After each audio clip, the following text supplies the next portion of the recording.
Oi, pessoal, sejam bem-vindos a mais um episódio do Mais Pets Podcast e hoje é o nosso 17º episódio. E a partir de hoje, nós estaremos aqui com a Ju, a minha nova parceira, que estará aqui toda semana com a gente, apresentando o nosso Mais Pets Podcast. Então, Ju, queria que você se apresentasse um pouquinho para nós, tá? Boa tarde. Olá, pessoal, tudo bem? Então, eu sou a Juliana, sou médica veterinária e sou professora na parte da Clínica Médica e Cirúrgica de Grandes Animais, numa instituição de ensino do Centro Universitário Ingá.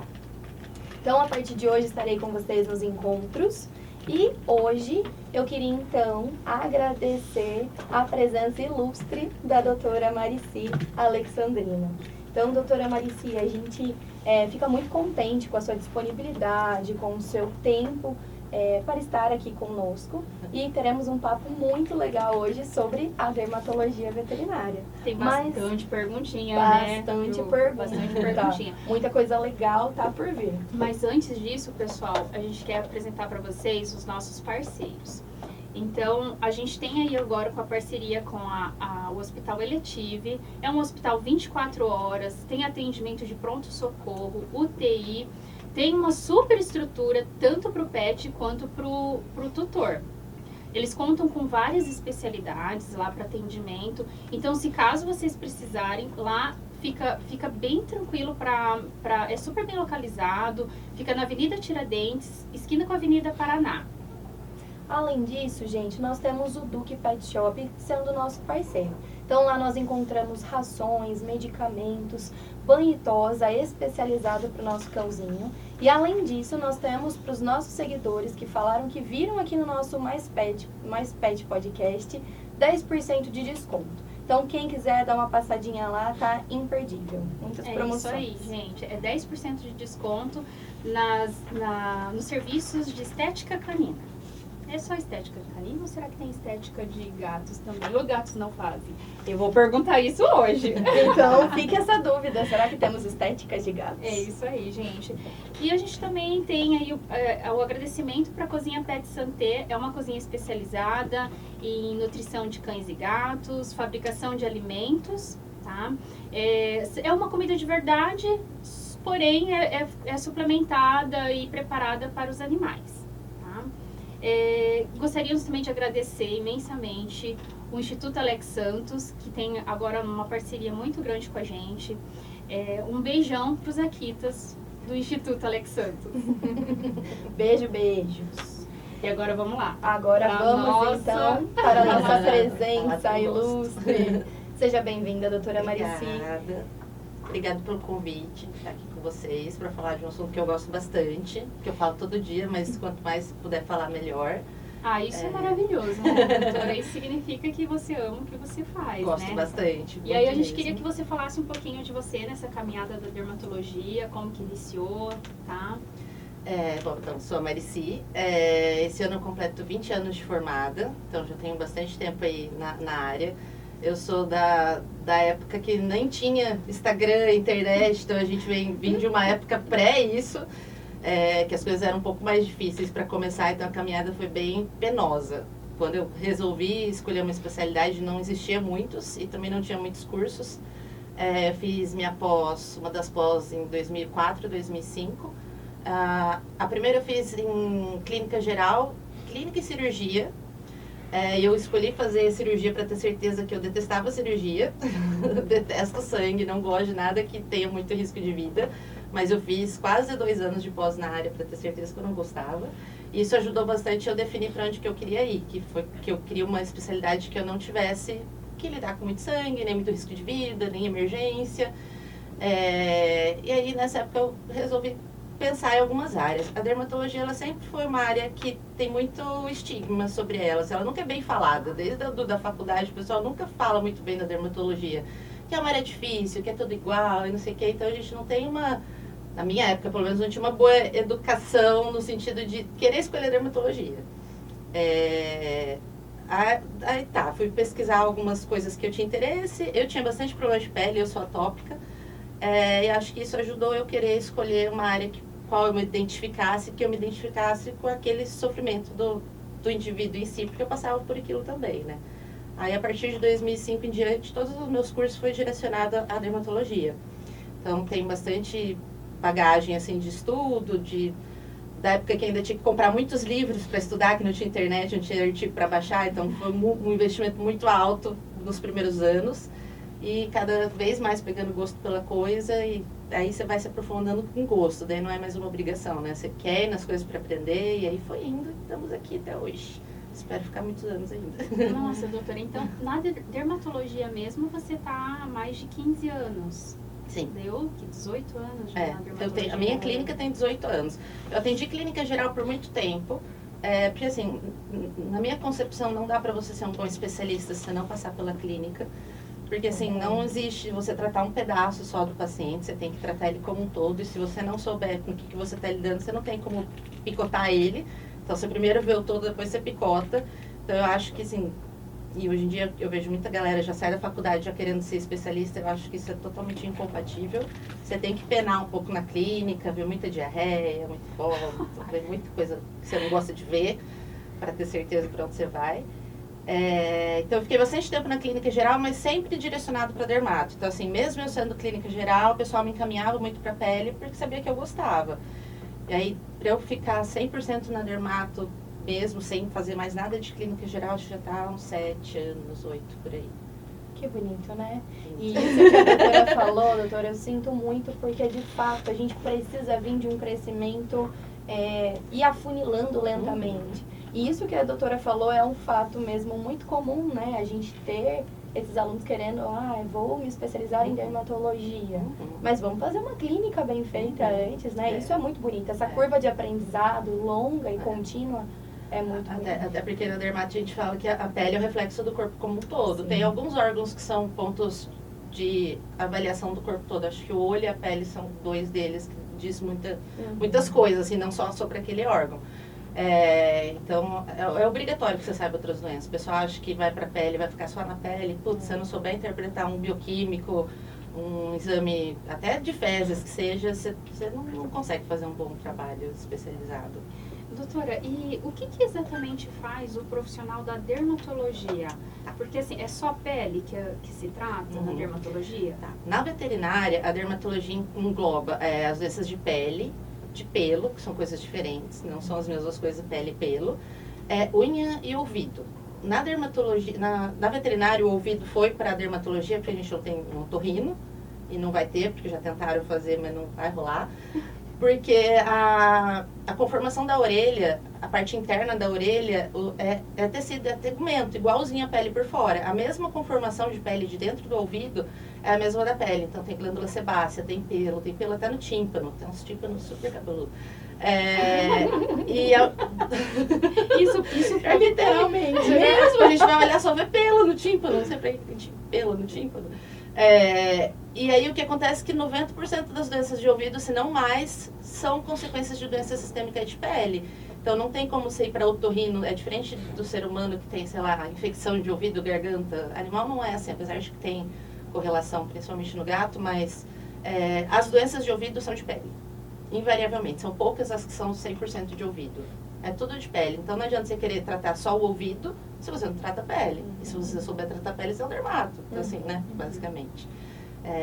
E aí, nisso é uma coisa que o pessoal às vezes não sabe, que o ouvido, quem cuida na veterinária é o dermato. Doutora, aí deixa eu te perguntar uma coisa, agora que você falou de pelo, de ouvido cabeludo.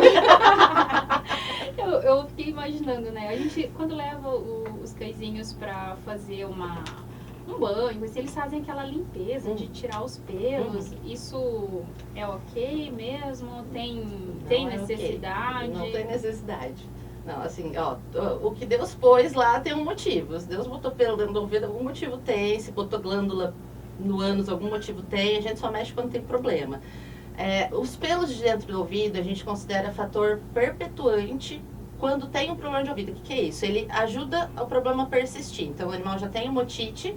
Se os pelos continuarem lá, ele vai ajudar esse problema a persistir, mas ele não vai causar problema.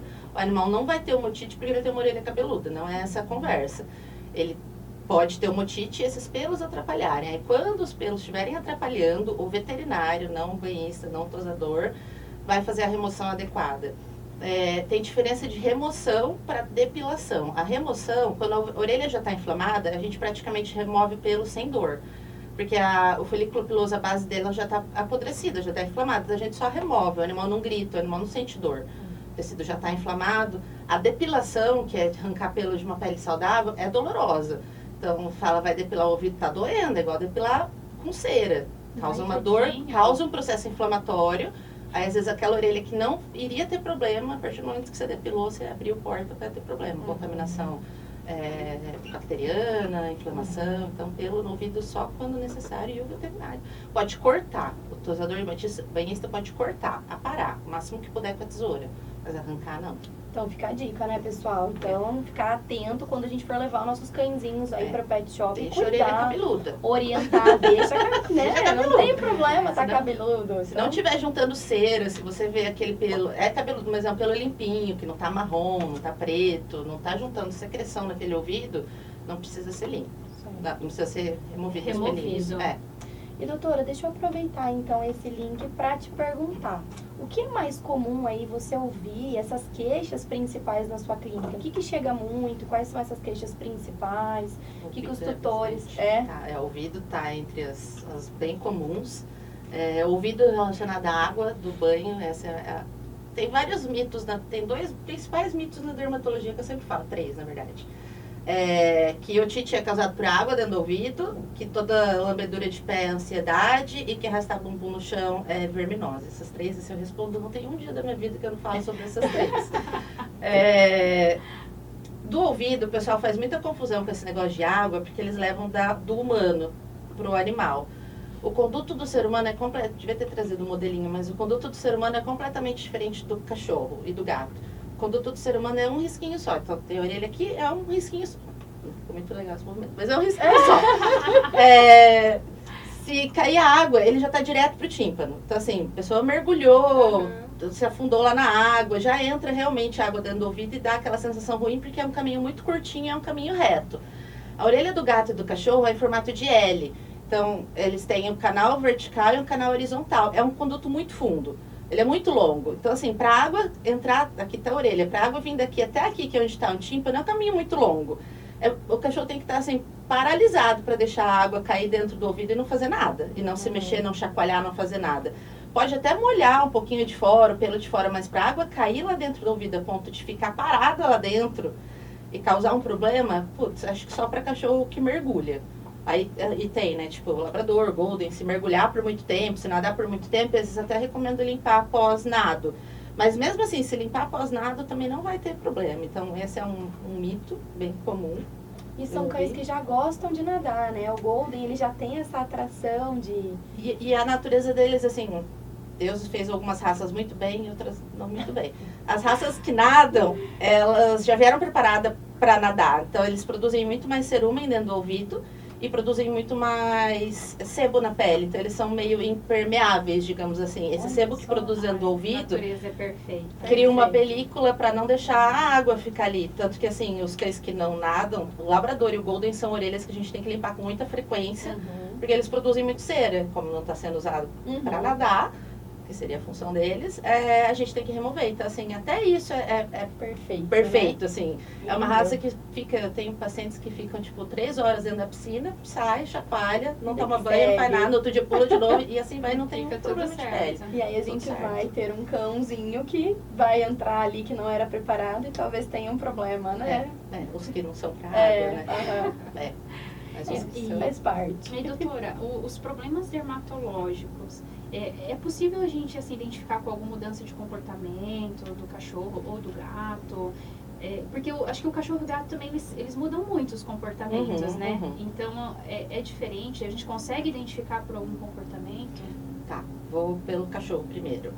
A gente tem muita variação de raça, então tem muita diferença entre os cães, dependendo da raça. Mas generalizando, assim, tem os problemas que vão ser só de pele e os problemas que vão ser sistêmicos com manifestação em pele. E aí isso influencia no comportamento. Mas assim, lamber muito, morder muito, coçar, cheiro forte na pele, que o pessoal fala que o cachorro é fedido, tá com cheiro de cachorro. Cachorro não é pra feder. Cachorro que fede tem problema. Não é pra feder. Cachorro tem no máximo um chulezinho ali no pé mesmo. Queimando por água que tem glândula sudorípara, tá fedendo, tem problema de pele. Tá caindo muito pelo a ponto de ficar falha. Aquele cachorro que se esfrega no muro, fica fazendo a volta inteira do muro, se esfregando, arrastar bumbum no chão, a maioria das vezes é problema de pele. Isso para o cachorro. Para o gato, o principal sintoma do gato é aumentar a frequência de banho, de lambedura. Então o gato ele já toma banho naturalmente, ele se lambe. A gente vê que é um pouco mais delicado o banho normal, ele se esfrega, lambe a patinha, geralmente antes de dormir ou logo que acorda, 1, 2 vezes ao dia. O gato, quando está com problema de pele, ele se lambe muito. Aí o pessoal acha... fazer falha? Às vezes sim, mas não necessariamente. Só que eles podem vomitar mais bola de pelo, porque eles estão se lambendo mais. Então o vômito de bola de pelo mais frequente no gato também pode ser um sinal de problema dermatológico. E como eles tomam banho normalmente, a pessoa continua vendo ele tomar banho, não acha que aquilo é um sintoma. Mas o principal sintoma de coceira do gato é o excesso de lambedura. Ele não se coça tanto quanto o cachorro com a patinha, ele se lambe muito. Então do gato esse é um sintoma mais marcante do que do cachorro. E aí você precisa ter um tutor atento, né? Que saiba o que era o normal desse gato. Ele se lambia, tomava-se alto banho 2 vezes ao dia. Agora tá fazendo várias vezes ao dia. Por isso, para muitos pacientes, eu peço para filmar. Para ver como que tá se limpando, porque a pessoa às vezes não consegue saber o que é normal. Eu peço para filmar e me mostrar. A coceira, a lambedura do problema de pele é mais aflitiva, assim. Grosseira. É mais rápida, é o tempo todo. Você vê que o gato tá incomodado, não é aquela lambedurinha que ele lambe e fica tranquilo. Aquela yoga, que aí a perna não tem yoga. Daí eu peço pra filmar. Quando a pessoa tá em dúvida, eu peço pra filmar. Uso muito foto na dermatologia, foto e vídeo é muito, muito, muito importante. Então, quando tem dúvida, filma. Aí ajuda. Legal, porque o gato, principalmente, muda muito o comportamento na clínica. Ele pode estar matando se coçar em casa, chega na clínica ele...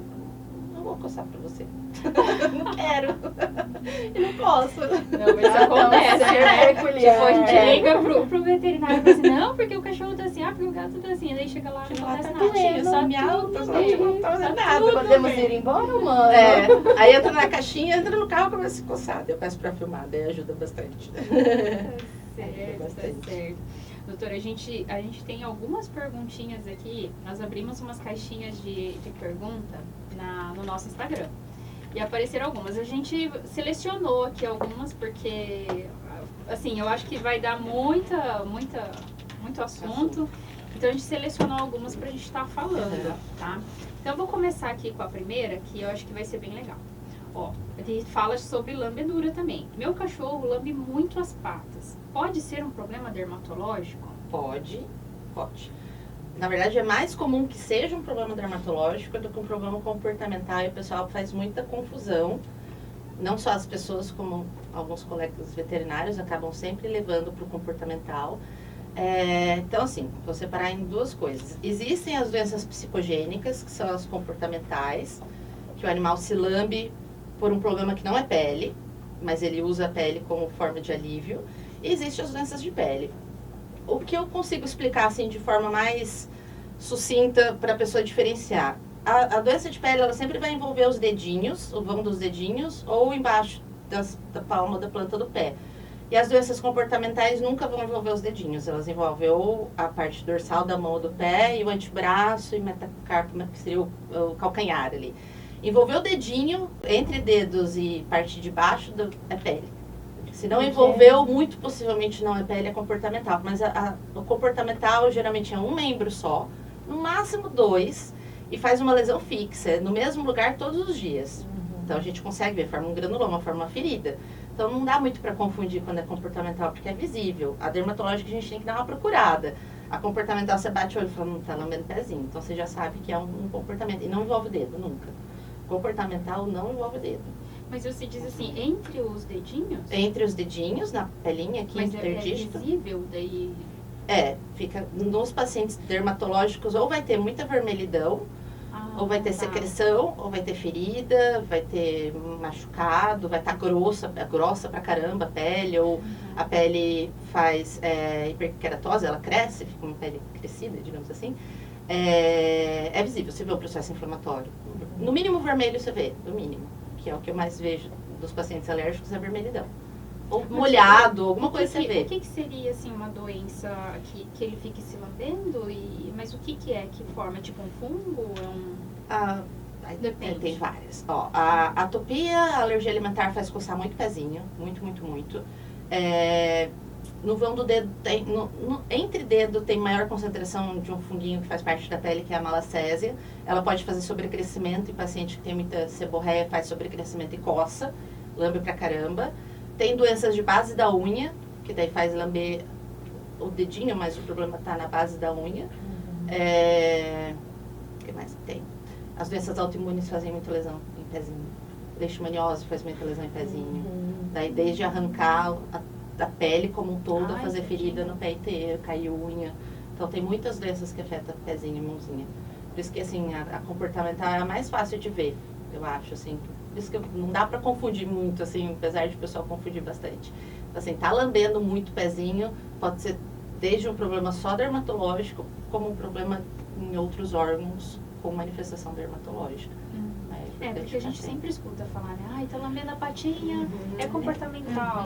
Essa coisa que eu falei no começo, de arrastar bumbum no chão. Eu não sei, eu queria saber quem foi o maravilhoso que começou essa conversa de arrastar bumbum no chão. É verminose? Porque não é.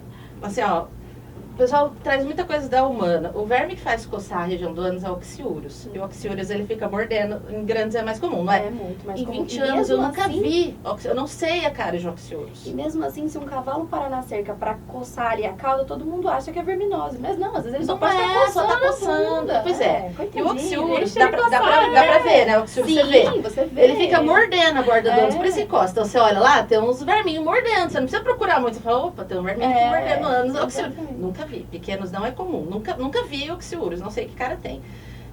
Aí o bichinho tá lá arrastando a bumbum no chão. Não é só no chão, ele arrasta no asfalto, assim, ó. Tem uns que arrastam no muro. Chega lá com o ânus tudo machucado. 99,9% é alérgico. Já vermifuguei, Ale- não resolve. Nossa, mas já fiz 5 vermífugos no melhor. O veterinário já passou vermífugo, já passou por remédio pra giardia, continua coçando, aí você vai ver o ânus, aquela baita daquela inflamação, assim, Aquela na base da glândula. cauda, no próprio ânus, o ânus engrossado, escurecido, alérgico, coitado, tá com É coceira, uma alergia ralando mesmo. normalmente de quê, assim? O que vem? Alergia alimentar costuma fazer muita coceira anal, bastante. Nas vias de entrada e saída são onde mais faz coceira da alergia alimentar. Então, Ou seja, face, boca e boca e ânus. Onde entra, onde sai. Onde entra e onde sai, são os mais comuns. Lógico que daí depois espalha para outros lugares, mas a via de entrada e a via de saída são os mais comuns. E o atópico faz muito prurido anal. E não é... Aí outra coisa que o pessoal pensa errado também, que é porque ele sentou em cima de produto de limpeza. Essa é outra coisa que eu gosto também. Tá coçando o bumbum porque sentou em cima do produto. Não é. Isso eu já ouvi Não é. da patinha também. Não Ah, é. alergia A produto de manifestação limpeza. da alergia naquela região. Aham. Existe um dermograma, é tipo um gráfico onde existem as manifestações alérgicas. Uhum. E existem padrões, por isso que a gente consegue diferenciar as doenças, né? O dermograma da alergia envolve sempre algum desses lugares, pelo menos 2 ao mesmo tempo. Mãozinha e pezinho, orelha, região anal, olho e boca. Uhum. Então, assim, ele pode ser alérgico à carne de porco e coçar só a orelha. Uhum. Ele pode ser alérgico a pólen e coçar só o ânus. Não precisa ter sentado numa flor pra estar coçando o ânus. Ele foi passear no Parque do Ingá, volta coçando o ânus, porque ele é um tópico. Então o pessoal confunde muito de dermatite de contato, que é assim, entrei em contato lá com a que boa e me irritou. Isso é uma dermatite de contato que não é uma alergia, é uma queimadura, uma doença química. De uma atopia, que a manifestação clínica é no pezinho, mas não é porque ele pisou necessariamente. Óbvio assim, se for alérgico a pólen e pisar na grama, vai ser muito pior. Sim. Mas não Não precisa ser. ter Não, contato. não. Isso é uma contato informação direto. importante, né? Porque também é um mito, né? Muito propagado. E da limpeza, assim, na verdade, lógico que produto de limpeza pode irritar, mas a pior parte da limpeza não são os produtos de limpeza. Isso o pessoal também viaja muito. O problema da limpeza é a poeira. O atópico obrigatoriamente é alérgico à ácaro da poeira doméstica. Então o problema não é o produto de limpeza, é você varrer, você passar o pano, você aspirar. Tudo. Levantou tudo, o bicho é alérgico a ácaro, tá ali um monte de... O bicho tá no chão, você tá Tá varrendo na morrendo. cara dele. Aham. Mas o problema é o veja, não é a poeira. Não é. E doutora, outra pergunta que surgiu aqui que eu acho que é bacana. É bom usar condicionador no cachorro? É, porque Tem de hoje a gente vê roupa de tudo, né? é. Tipo shampoo, condicionador, banho de não De sei o todos quê. os banho cheiros de... e tipos Tá, e a gente tem que texturas. separar banho estético de banho medicamentoso, são coisas diferentes. O banho estético, você quer só a beleza do que o pelo pode te proporcionar. O banho medicamentoso, você precisa daquilo para tratar alguma coisa. Então, assim, algumas raças da parte estética, algumas raças não usam condicionador, que são as raças de pelo armado. Então, assim, poodle, se usar condicionador fica sem cacho. Chow Chow, Akita, todos os pelos duplos, se usar condicionador, pelo cai, fica sem volume. Então, os cães de volume de pelo, geralmente não usa condicionador ou vai usar condicionador de volume, parte estética. Na parte dermatológica, o condicionador entra com parte da hidratação da pele. Então, assim, paciente que tem seborreia seca, por exemplo, ou um atópico com a pele muito inflamada, o condicionador entra como parte do tratamento da pele, aí não é pro pelo. Aí tanto faz o pelo, é para a pele. Tem doenças que levam muito a ressecamento do pelo, aí a gente entra com condicionador para tratamento, então tem essa diferença do estético pro medicamentoso. E quando a gente fala de banho medicamentoso, eu não quero nem saber se o pelo vai cair. É no poodle, é no chow chow, é no spitz, quem tiver que usar. Aí eu não tô nem aí se vai ficar feio, tem que sarar. Então tem essa diferença dos banhos, do que é o estético, do que é o... Mas assim, pelo tipo Yorkshire, Lhasa, Shih Tzu, que tem pelo longo, o condicionador é importante para não deixar embaraçar, né? Então, depende da raça do cachorro. Facilita depois também pro tutor pentear, tem condicionador que acelera a secagem, então depende do tipo de banho que a gente estiver falando. Sempre tem que separar os banhos, não são as mesmas coisas. O banho estético do banho medicamentoso. E o próximo, a próxima pergunta aqui, doutora, é assim, ó. Meu doguinho tem alergia a shampoos. Sabão de coco pode ser usado tranquilamente? Não. Sabão de coco é pra lavar roupa.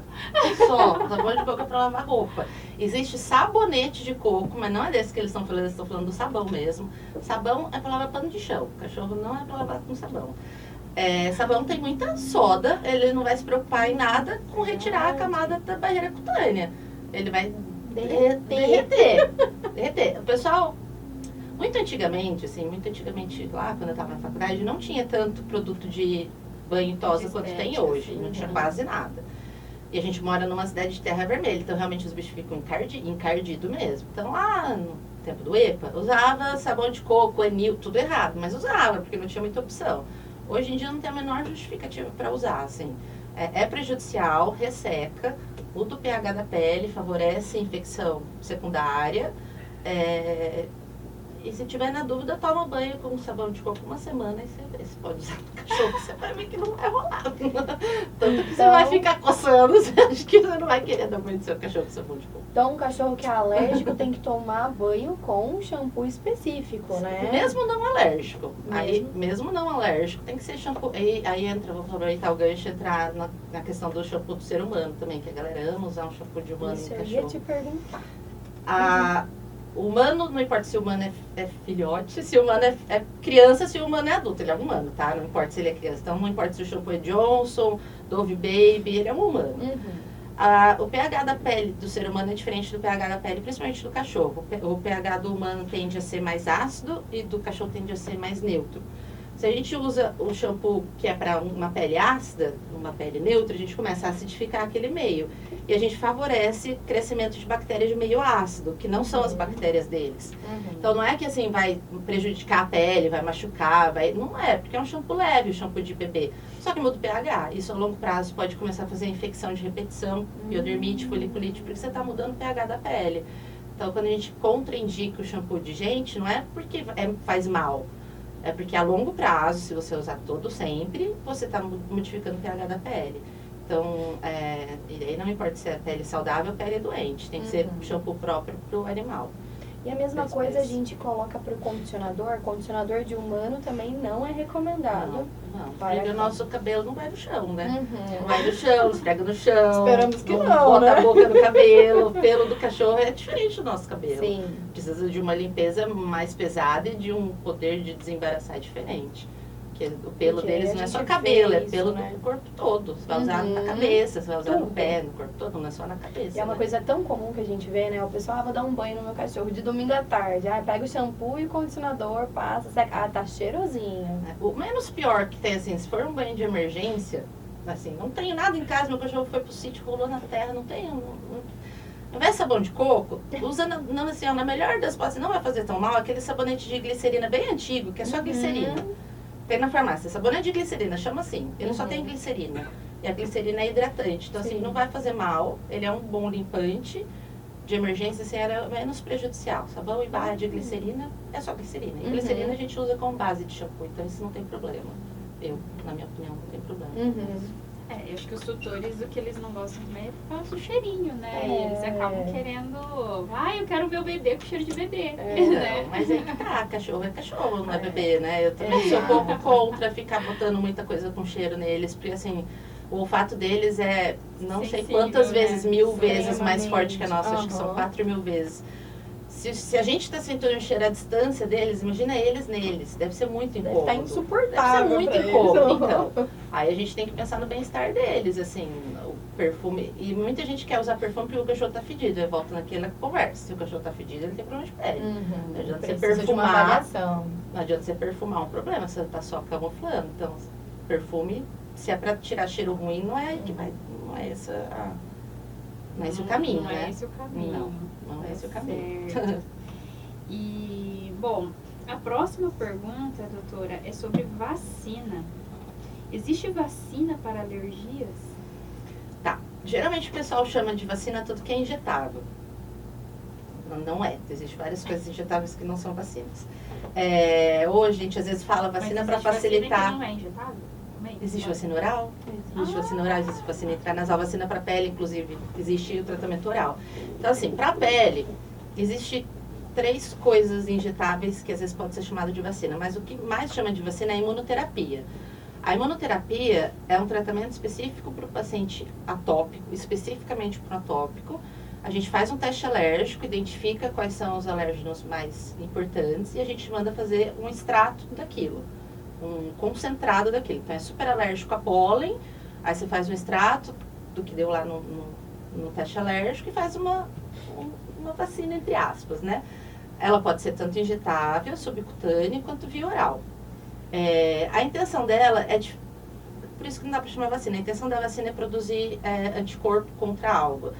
A vacina, entre aspas, da pele é para a gente deixar o animal mais tolerante àquela substância, para você induzir uma tolerância. Não tem a ver com induzir anticorpos, porque ele não vai deixar de ser alérgico nunca. Você vai induzir uma tolerância. Então, assim, a gente chama de vacina para ficar mais fácil de explicar, mas na verdade é uma imunoterapia. Outra coisa que o pessoal tem chamado de vacina, mas também não é vacina, é uma medicação que a gente tem para tratamento do atópico, que é um anticorpo monoclonal. Ele é um injetável, ele tira a coceira no paciente atópico especificamente, mas ele é um mecanismo de ação diferente de uma vacina. Mas popularmente o pessoal chama também de vacina. E tem uma outra que é uma injeção de tratamento de um determinado fungo, que o pessoal chama de vacina, não é vacina e também não funciona. Então, assim, são medicações injetáveis, tratamentos injetáveis, mas que não são necessariamente vacinas. Erroneamente chamadas de vacina. Às vezes a gente chama de vacina para facilitar a explicação, mas o que mais chama de vacina é imunoterapia. E doutora, aproveitando esse assunto da imunoterapia, nos humanos, a imunoterapia, algumas são de risco, né? Precisa estar dentro de um hospital por conta de choque anafilático. Nos cães e nos gatos, esse precisa ser de perto, precisa estar dentro de uma clínica em acompanhamento ou não? Não. Eu acho que a concentração Existem concentrações diferentes da de humano. Eles são mais avançados nessa área do que a gente, porque a gente tem muita diferença de raça, de tamanho. Então, pra gente é um pouco difícil essa parte. Como o humano é mais ou menos uma média, eles conseguem calcular reações um pouco mais, estatisticamente, um pouco mais fácil que a gente, né? Eu acredito que a concentração, eles são expostos mediante ao grau de reação de cada um. Então, se é super alérgico a determinada coisa, sua imunoterapia é bem específica para aquilo. A nossa é um pouquinho mais generalista. Tem 3 fases da imunoterapia, uma mais concentrada, uma média e uma mais leve, mas eu acho que ainda mais concentrada, ainda menos concentrada do que a do ser humano. Então é mais segura, mais tranquila esse manejo. Lógico que assim, pode ter um serzinho alérgico? Pode, mas não é comum. É a mesma coisa dessa medicação de alergia que eu estava falando do anticorpo monoclonal. É raríssimo reação alérgica, mas eu já tive.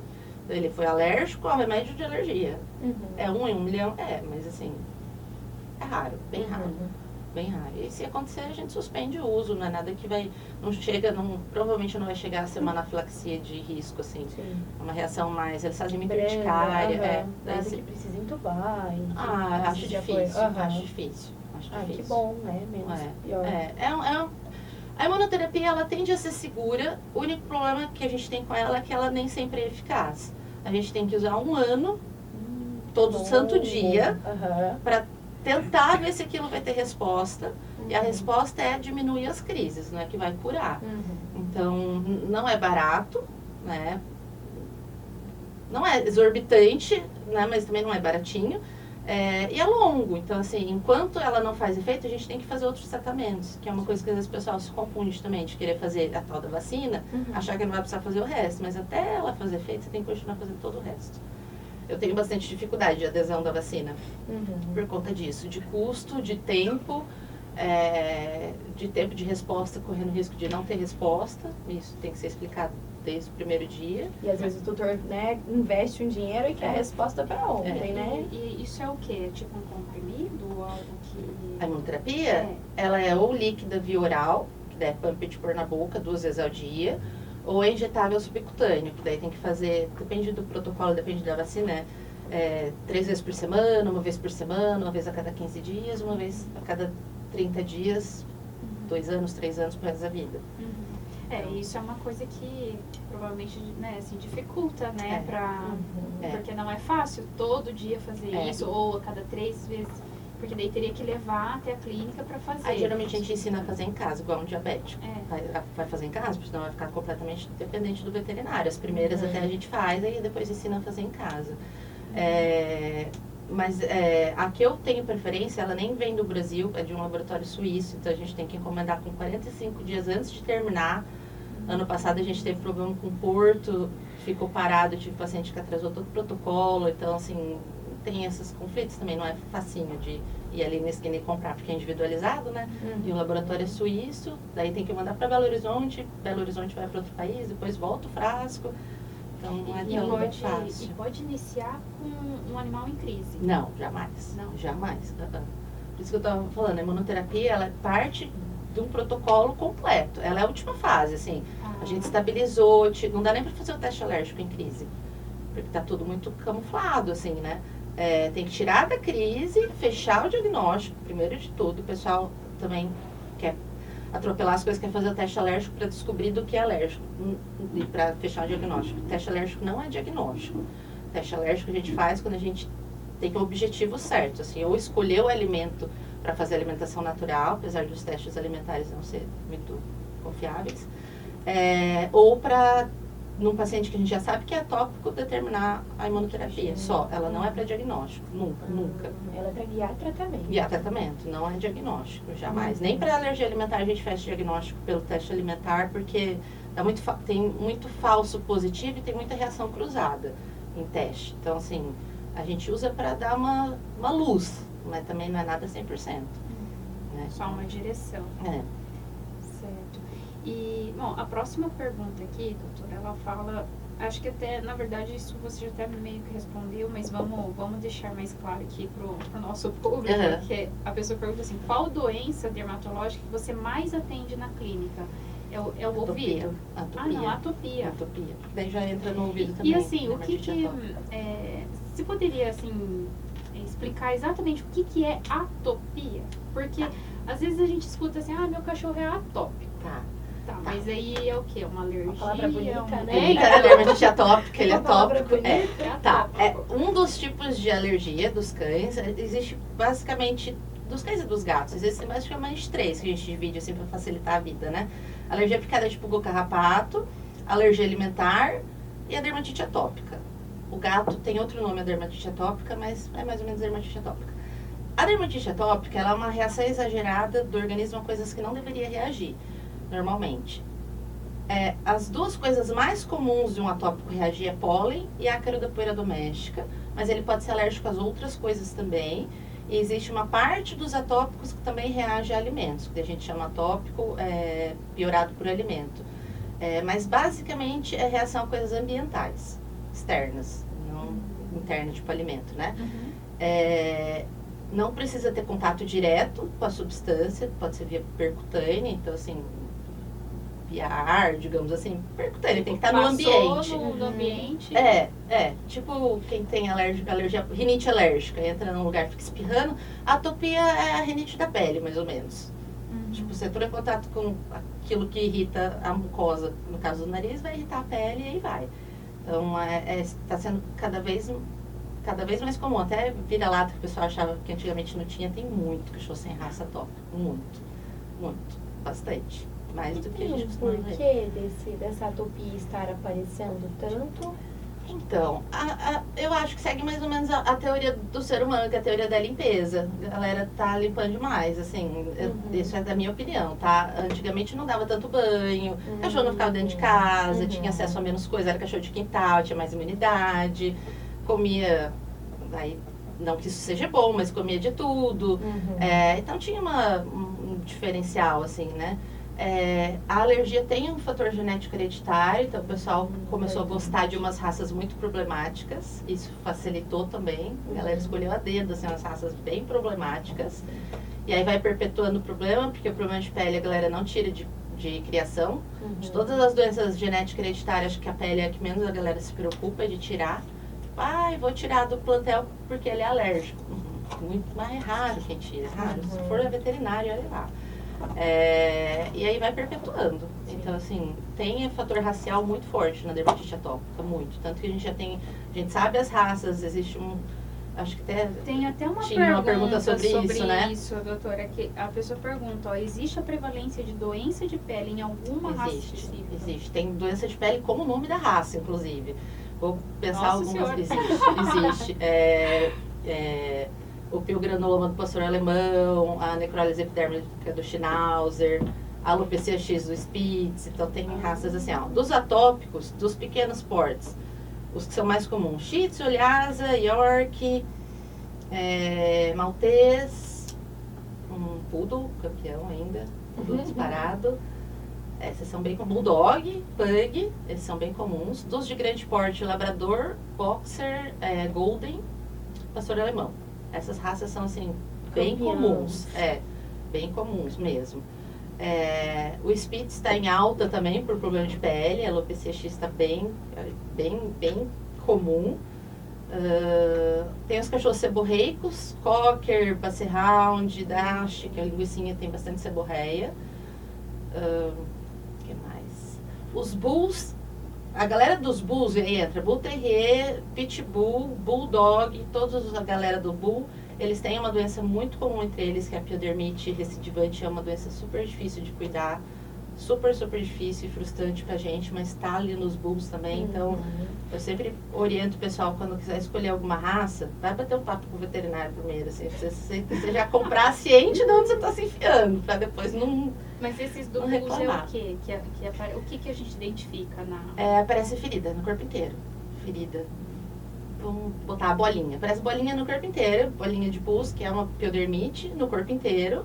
Ela é bacteriana, mas a resposta a antibiótico é super pobre. A gente faz cultura de biograma, identifica a bactéria, entra com antibiótico, não sara. Aí essa piodermite ela ainda é uma incógnita, na verdade, porque ela tinha o nome de piodermite responsiva a corticoide, porque a gente trata com corticoide e sara. E não faz sentido nenhum, porque é uma infecção bacteriana. Então o pessoal ainda não tem muita certeza do que acontece. Eles cogitam que sejam alérgicos, que fazem uma reação exagerada em forma de piodermite, porque os bulls são muito resistentes. Até a coceira deles é um nível assim... Outras raças estariam se coçando desesperadoramente, eles estão de boa, que é a mesma tolerância deles à dor, que inclusive é a mesma via da dor e da coceira, por isso que eles são tolerantes. Então, atualmente a gente imagina que sejam alérgicos que fazem uma reação errada. Existe a teoria que eles têm uma falha no sistema imunológico, e daí permite que a bactéria da pele cresça mais do que deveria, mas não tem uma resposta exata, só que no final das contas o tratamento é imunossupressão. E não faz sentido nenhum. Porque é uma infecção. Não faz sentido nenhum. É a doença mais, assim, louca. Não faz sentido nenhum. E é extremamente comum. E aí acaba fazendo uso contínuo do corticoide? Então, corticoide a gente tenta usar o mínimo possível só na crise. Aí acaba indo para ciclosporina, que é outra medicação para imunomodulação. Pro resto da vida. que não tem cura. E assim, frustrante. Bull Terrier é a pior. Faz umas lesões que começam a vazar, secreção, assim, é horrível. Gente. Melhora pra caramba, mas é um tratamento caro, né? Sim, Caríssimo, por isso assim, sim. caro porque eles são grandes. Então, tem raças que quando resolver, tem que estar ciente quando comprar. Toda raça tem seu pró e contra. São poucas que não tem contras, mas assim, se você compra ciente, beleza. Pra não ter surpresa depois, né? Porque a gente já sabe Aí que você vai ter ter. que escolher sua briga. Será que eu vou virar amigo do dermatologista? Então. Do ortopedista? É. Ou eu vou... Porque sobra pra gente depois, assim, essa conversa a gente ouve bastante. Tipo, ai, já não aguento mais gastar dinheiro, mas assim. Ou vou pra onco, igual o bom, acertadinho. Agora tá os Goldens. Ai, Bastante então... tumor. Então, se a pessoa já compra, vem de gosto, já sabe, já tá ciente, já topa o que vier. Dura quando não vai de surpresa, ganha lá um Spitz, daqui a um mês tá careca, não sabia que podia ficar careca. Nossa, E eu aí não sabia perde também todo que o poderia brilho. ficar careca. O Spitz Aí entra na questão ali que Da já fizeram da tosa. tosa, né? Então, tem uma pergunta aqui que é, por que Spitz não pode fazer tosse higiênica? Essa eu fiquei Tosa nenhuma, na curiosa. verdade. Nenhuma tosa, de nenhuma forma. Não é só os Spitz, são todos os cães de pelagem dupla. O que é pelagem dupla? São aqueles cães que têm um pelinho, aquele pelinho bem fofinho embaixo e um pelão compridão. As raças mais comuns são Akita, que eu até vi falando, né? Akita, Chow Chow, Husky, Spitz, Samoyeda. Acho que essas são as mais comuns. Nenhuma dessas raças deve ser tosada. Jamais. É outra condição que a gente também não tem uma explicação exata do porquê acontece, mas essas raças são muito mais predispostas à alopecia postosa. O que é alopecia postosa? Você tosar e nunca mais crescer o pelo. Eu nunca mais pode ser assim, nunca mais na vida, ou daqui 2 meses, daqui 2 anos, daqui 3 anos, quando o pelo quiser crescer de novo, e se ele quiser. É imprevisível, você pode ter tosado 50 vezes, na 51 ele ter isso, como na primeira vez já acontecer e não crescer. Antigamente o pessoal achava que tinha a ver com a máquina, que era o calor da lâmina na pele, que causaria uma queimadura, uma reação na pele, daí o pelo entra em dormência. Mas aí a gente passou a ver que a tosa na tesoura também causa, aí já caiu por terra essa questão da lâmina. A última explicação que eu tive em congresso, que eu acho que faz sentido, é a mudança da temperatura ali na pele, porque são raças, teoricamente, de lugares frios, assim, e essa pelagem dupla tem um propósito de isolamento. Quando a gente chega o corte nesse subpelo, então, até uma certa altura não causaria problema. Quando chega o corte nesse subpelo, a gente expõe ele, meio que ele sofre um choque térmico e ele entra em dormência, na fase de dormência do pelo. E ele tá lá dentro da pele, você faz a biópsia, o pelo tá lá, tem 500 mil pelos dentro da pele, só que ele não sai. Não sai. E aí a gente não tem muita coisa pra fazer pra aquele pelo sair. Nossa, Porque doutora, mas entrou em será que dormência. Isso dói? Será que Não é dói. normal? Não, só fica sem pelo. E isso pode ser assim, desde a tosa que a gente precisa fazer para uma cirurgia, a tosa do ultrassom, né, a tricotomia cirúrgica mesmo, a tosa higiênica e a tosa do corpo inteiro, assim. Então, tosa de corpo inteiro, o que a gente aconselha é fazer trimming. O trimming é você tosar as pontinhas, para dar aquele arredondado, acertado, pontinha. Aquela tosa Tipo bull. poda. Tipo podar, cortar as folhinhas que tá Só fora do lugar e só as fora do lugar. pontinhas. Aquela tosa tipo bull, que é tipo ursinho, é a pior coisa que vocês podem fazer para um Spitz na vida, assim. Pior coisa. Pior coisa. A tosa nunca deve chegar perto do subpelo. E quando a gente vai tosar por alguma condição médica, você sempre aviso que existe o risco de aquilo lá não crescer. Às vezes eu faço termo mesmo. Quando eu mando pro ultrassom, eu peço para não tosar a barriga o mínimo que puder. Então, a gente tem que ter esse cuidado com qualquer procedimento, mesmo os procedimento médico. E aí vem essas raças com problema de pele, ainda existe profissional que manda tosar para tratar, o que é um crime, assim, dói meu coração quando eu vejo isso, porque corre risco de nunca mais crescer. E aí você tem um cachorro peludo pelado. E ainda se ficasse pelado uniforme, ainda ficava menos mal, fica pelado todo falhado. Mosaico. Cresce uns tufos aqui, outro tufo lá, não é... Justamente porque o pelo cresce em mosaico. O pelo do cachorro, ele cresce em mosaico. Ele não é todo o pelo tá na mesma fase. Assim, na cabeça tá numa fase, no corpo tá em outra. Daí, dependendo da fase que tiver, ele pode crescer aquela fase e adormecer na outra. Aí fica tudo falhado, fica horrível. Aí se E é você quiser isso tosar pra acertar, vai ficar pior ainda. Só piora. E esse que a gente chama de dermatite X, Não, Não. essa é a alopecia postosa. a alopecia postosa. A alopecia postosa vai ficar pelada onde tosou. Ponto. Tosou braço é no braço, tosou barriga na barriga, ponto. A alopecia X é mais específica do Spitz, mas todas essas raças que eu comentei pode ter, e o Poodle também. O pelo não cresce mais, Em uma determinada região. mesmo não tendo tosado nunca. Você nunca tosou, começa a cair pelo geralmente da posterior para frente, o mais comum é cair ele das coxinhas, ânus, rabo, aí vai subindo. Nunca vai envolver membro nem cabeça. E o pelo cai, não é que ele cai, o pelo morto cai e o novo não nasce. Isso sem nunca ter tosado. É uma doença também, as doenças dermatológicas é complicado, porque nem todas têm explicação. Ela chama X ainda porque não sabe o X, É um X da da questão. questão. Exatamente. Porque Ela as já teve doenças X que eu trocentos tenho, nomes, não mas existe explicação. não conseguiram, não consegue explicar ainda. Ela é genética hereditária, por isso que é comum no Spitz. Já isolaram 30 genes diferentes nos pacientes que são acometidos, mas não é um específico. Não sabe o que acontece, não tem como prevenir, não tem muito como fazer, assim. O que a gente sabe é que quando tiver, não vai ter cura. A gente vai ter que manejar do jeito que der. Nunca mais eu vou estar tendo pelo legal.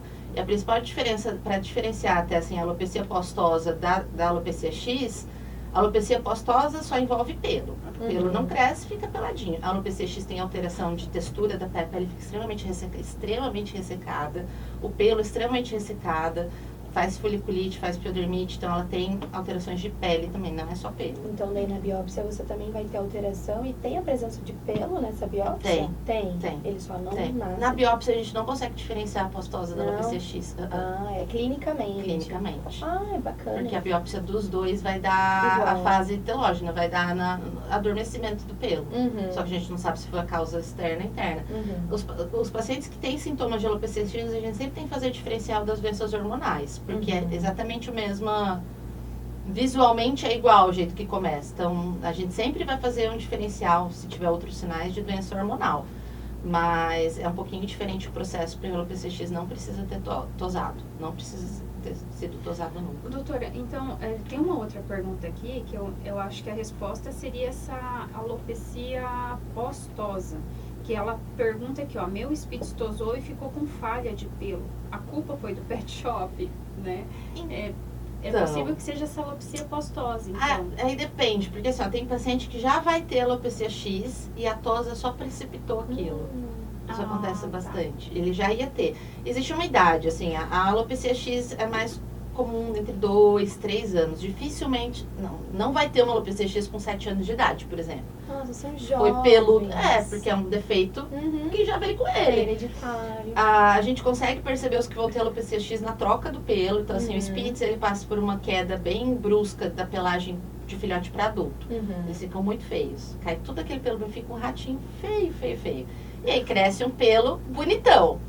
Os animais que passam mal por essa fase, tipo, ficam pelo meia boca, são sérios candidatos a terem alopecia X, tá? Bem de novinho.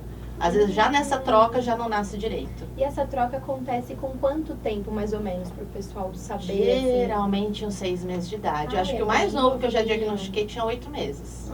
Então você já sabe, começou a trocar e veio um patinho feio, começou a ficar mirradinho. Era bonito, caiu o pelo, não voltou a ficar bonito, já tem que ficar atento. Porque geralmente é bonito, cai o pelo, fica mais bonito ainda, porque fica mais cheio, principalmente o macho, que fica muito mais cheio. Parece um leãozinho. Aí você olha aquele rabinho meio não tem muito pelo. Você vê a pontinha do rabo, não é pra você ver a pontinha do rabo, aí você vê que o rabo já tá aparecendo rabo mesmo.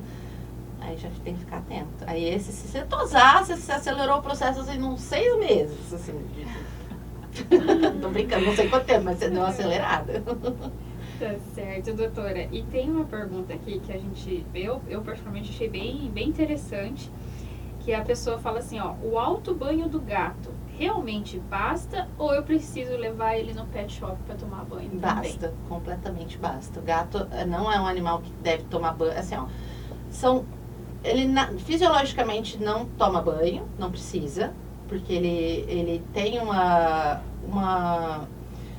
gordura diferente na pele, que o pelo é meio impermeável, assim, não segura muita sujeira, a gente brinca assim, não segura muito sujeira. E a língua do gato é uma lixa, então o que tiver de sujeira ele já vai tirando, né? A língua do gato é diferente do cachorro, ela tem uma textura que é tipo uma escova.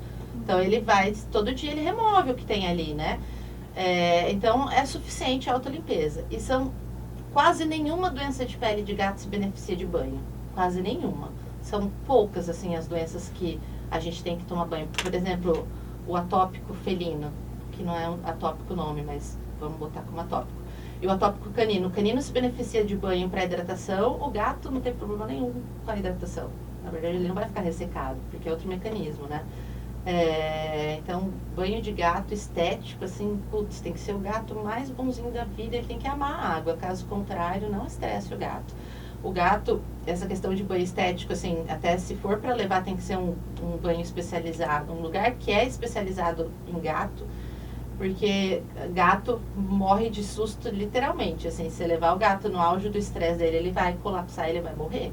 Então, Nossa. já ouvi algumas histórias de gato morrer no banho, e não é culpa de ninguém, não é porque alguém, assim, culpa talvez do manejo, mas não fizeram nada de errado. O gato se estressou, fez um picão de adrenalina, colapsa e morre. Se piscou, morreu. Nossa, Então, não sei é perigoso levar um gato que não seja acostumado. Você nunca deu banho no gato, vou levar lá no soprador, aquele barulho infernal na orelha dele. Putz, perigosíssimo. Então, né? Até em casa às vezes é difícil dar Não, banho. deixa em casa pra ele se autolamber, ficar em paz dele, sem precisar. Tem algumas doenças, tipo doença fúngica, que a gente tem que dar banho para diminuir a contaminação ambiental, mas ainda assim, se for um gato que permita, isso na dermatologia a gente tem que ver muito o que dá para fazer. Tem gatos que não vão permitir banho, a gente se vira, a gente tosa e vai passar gel, vai passar mousse, vai passar outra coisa. Porque se for para estressar, para tomar banho, eu prefiro que ele fique com o problema de pele mais vivo, né? Então a gente tem que ter esses critérios também. O gato, na verdade, o tratamento de gato é ele que vai escolher. A gente não consegue determinar tratamento, ele que escolhe. Sensacional. Você consegue fazer tal coisa? Não. Então vou tentar, você consegue? Talvez.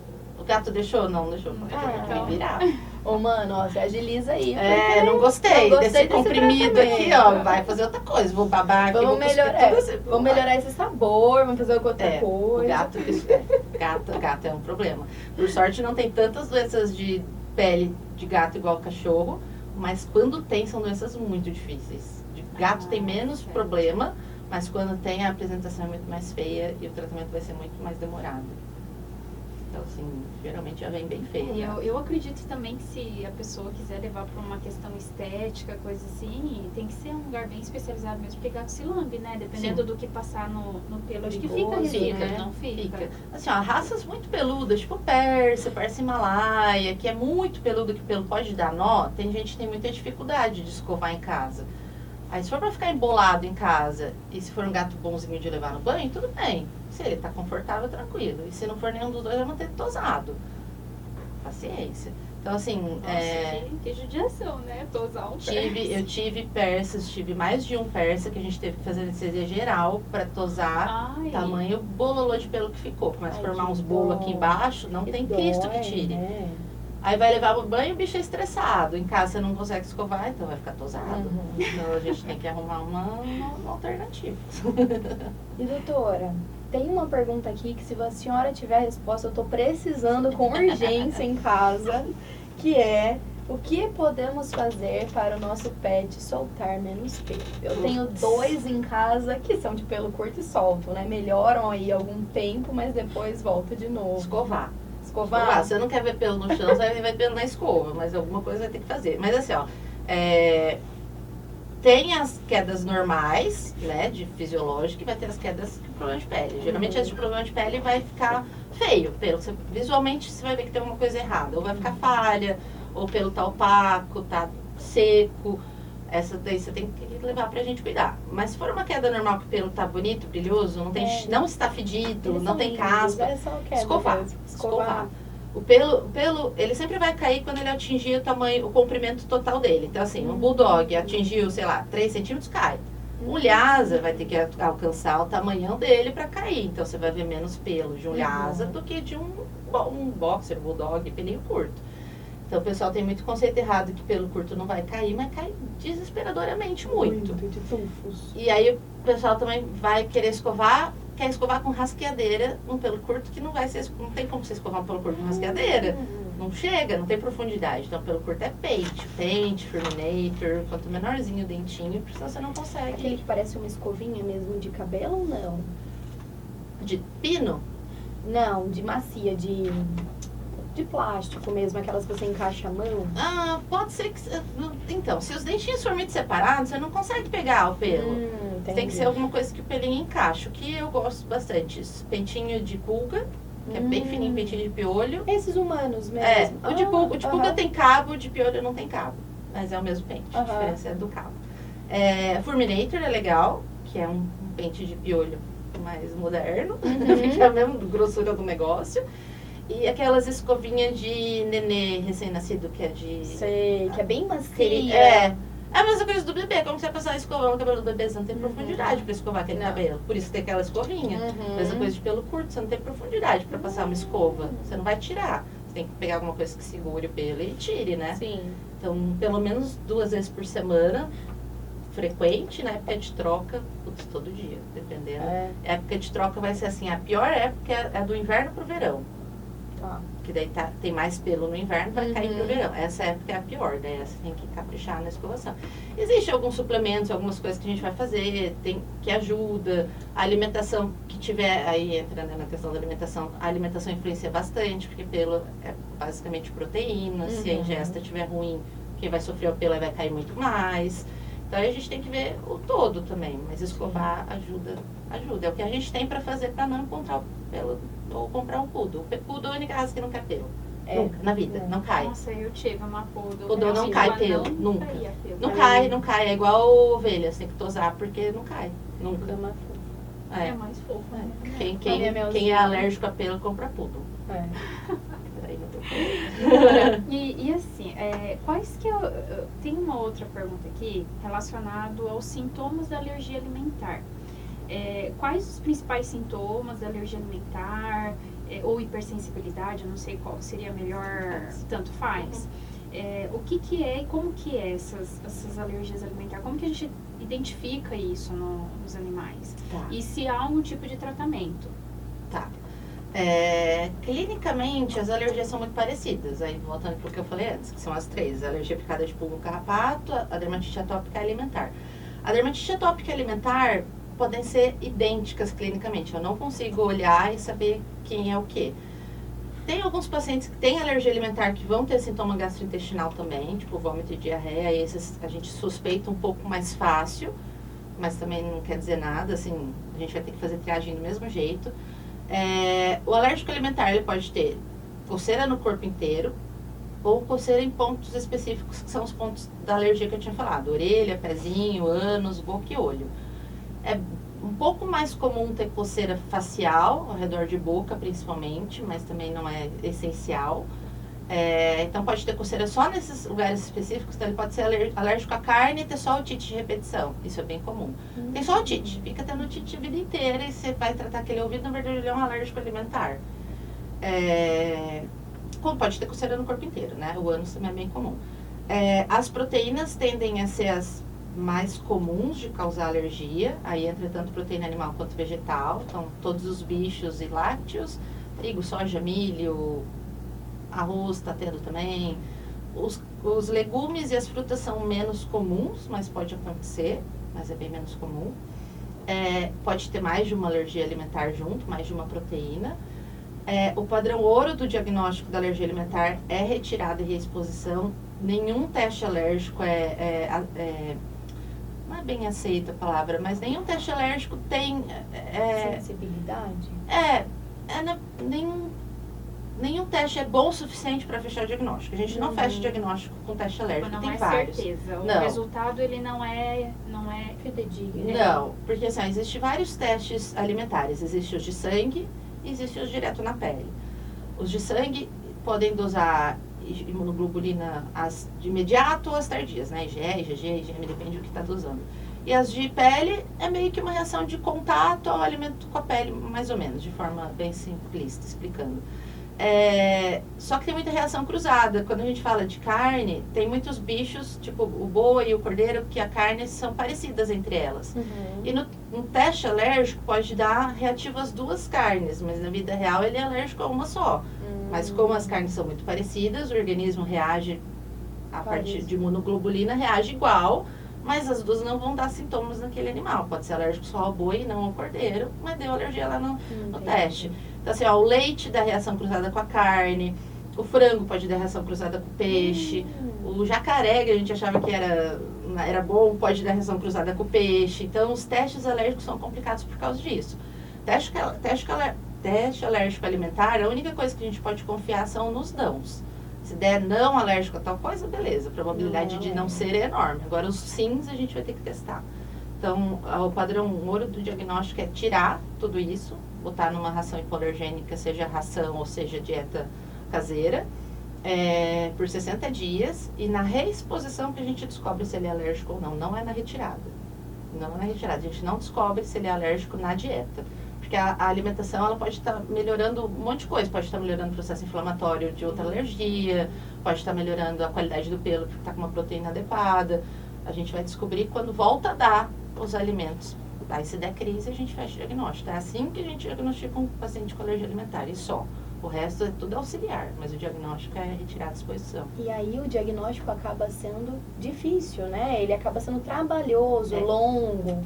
E nem sempre acredito eu que o tutor tem essa paciência. Às vezes a gente está numa época de que ele quer tudo para ontem, né? Ele quer saber o que está acontecendo. São 3 meses para diagnóstico, entre a retirada e a reexposição. Porque é 2 meses de dieta, 1 mês de reexposição. 1 mês você vai testar 4 coisas, porque é uma coisa por semana. Então, assim, eu tenho critérios do que eu prefiro que teste. Então, eu tenho uma ordem ali baseada no que é mais comum na alimentação deles, tanto de ração quanto alimentação caseira. Estatisticamente, mundialmente, o frango está no top 3 frango. De alergia? Muito. Olha. Mas não é porque ela é ruim, é porque a proteína que eles mais são expostos a vida inteira. Tudo tem frango. Não existe, assim, fora as rações hipoalergênicas no mercado, qualquer uma que você me perguntar tem frango. Ou subproduto, ou o ovo, ou a carne mesmo. As que não tem frango são 2 de peixe e as outras hipoalergênicas. O resto todas têm frango. Inclusive tem hipoalergênica com frango também. Tem hipoalergênica que tem frango, né, doutora? Que daí são hidrolisadas proteínas, né?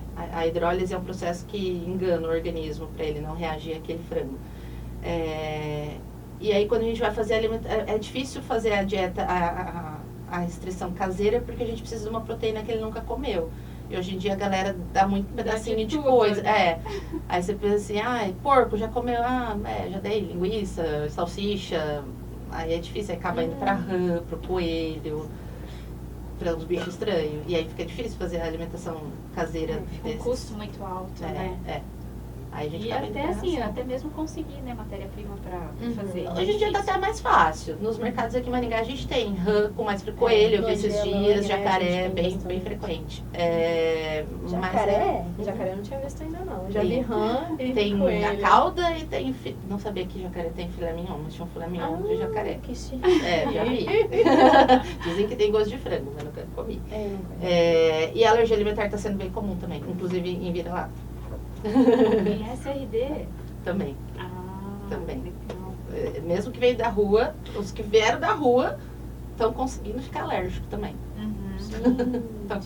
A alergia ela pode ser induzida ao longo dos anos, né? Você nunca tem, isso é uma pergunta que sempre me fazem. Mas come a mesma ração há 7 anos e agora que ele é alérgico? Agora que o organismo chegou na tampa. Reagir, né? Ele tolerou sempre até foi agora. alérgico, agora ele tá tendo manifestação, na verdade. Ou sempre teve, agora chegou no auge que ele não aguenta mais. Então, acontece. Doutora, e agora a gente sempre faz uma pergunta, assim, para os nossos convidados, né?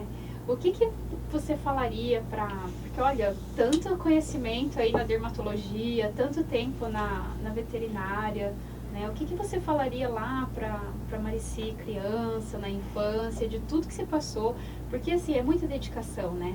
É muita dedicação, disciplina, estudando, para adquirir todo esse conhecimento, né? E poder tratar os animais, assim, com tanto amor. E o que você falaria para Marici lá atrás? Na verdade, o que eu falei para Marici lá atrás, na verdade, quando eu comecei a clínica, eu fiz uma lista, isso é verdade, fiz uma lista de umas 15 coisas que eu queria alcançar ali na minha vida profissional, e eu já fechei todas já, né? Das que eu queria, demorou anos, muitos anos. O que me foi falado, na verdade, e eu já entrei na veterinária sabendo, é que demora o retorno, muito demorado, assim, não é algo imediato, a gente precisa investir tempo, investir conhecimento e esperar pelo retorno, não é algo que a gente vai conseguir ir atrás, assim, mas ele vem, se você fizer as coisas direito.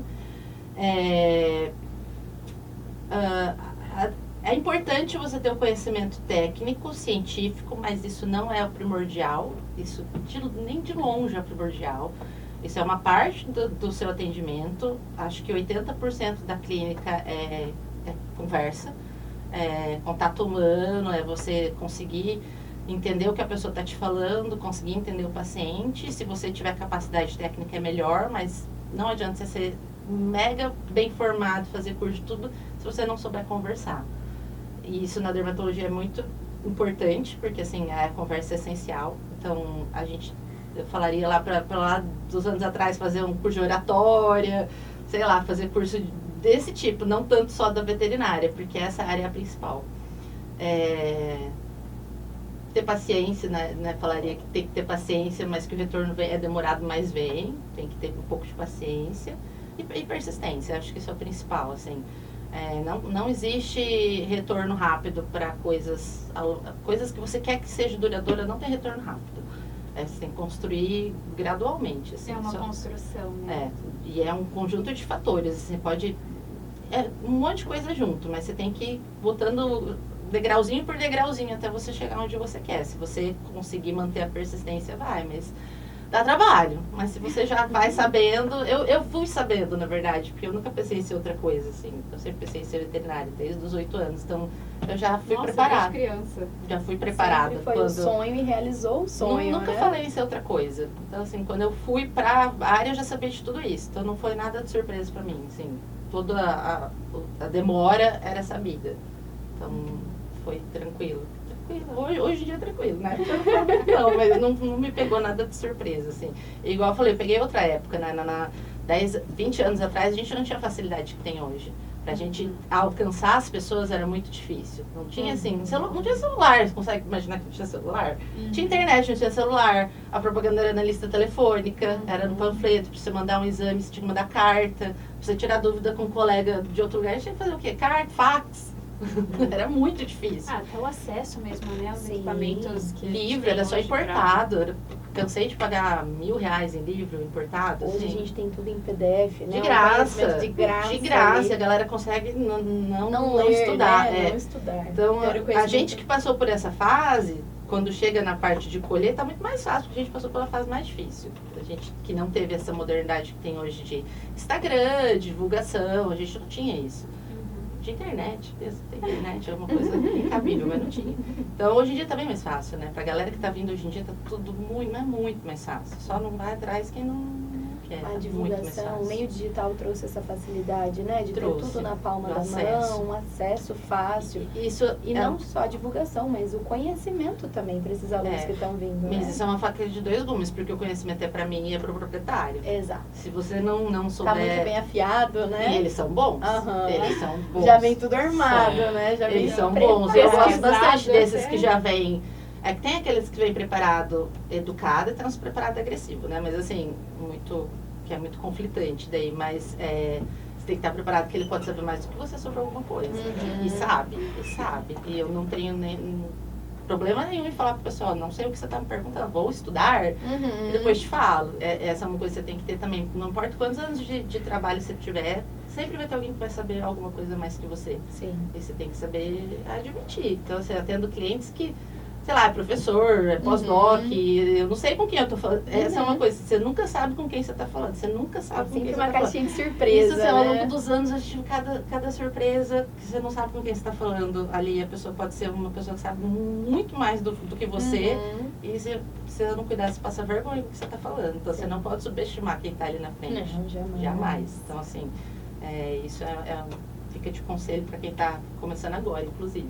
Se você acha que você sabe bastante, quem está na sua frente pode saber assim, mas muito mais. Mas muito mais. Muito mais. Doutora, que gostoso, né? De conversar sobre tudo Divertido, isso e enriquecedor, escutar né? escutar essa experiência toda. A gente agradece a sua presença agradeço o aqui. convite. Deixa os teus arrobas, os teus contatos. Tá. Né? O pessoal, a gente abre ali também para fazer perguntas no nosso canal do YouTube. Então, se houver ali algumas perguntas, a gente vai precisar. Pode Você mandar. aqui. No meu Instagram também, se quiser mandar. Eu vou responder no e-mail também.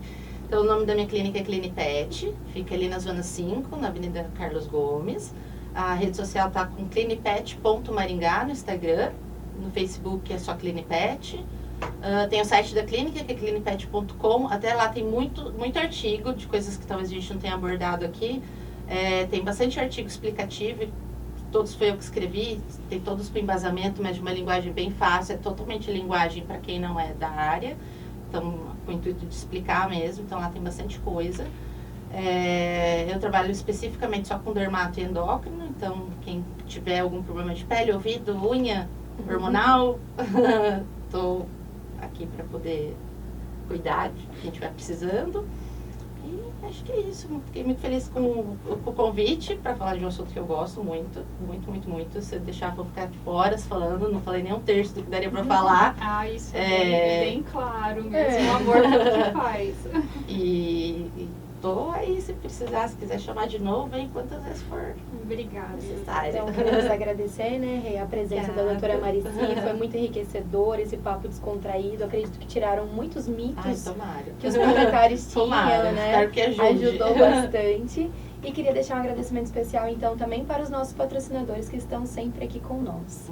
É isso aí, gente. Não esqueçam de ativar o sininho para receber as nossas notificações, dar um like nesse vídeo. E o próximo episódio vai pro ar aí semana que vem, tá bom? Fiquem aí com a gente que a gente tem muita novidade para trazer para vocês. Um beijão. Beijo, pessoal. Obrigada. Curte, comente e compartilha. Até mais, gente. Tchau, tchau. Tchau.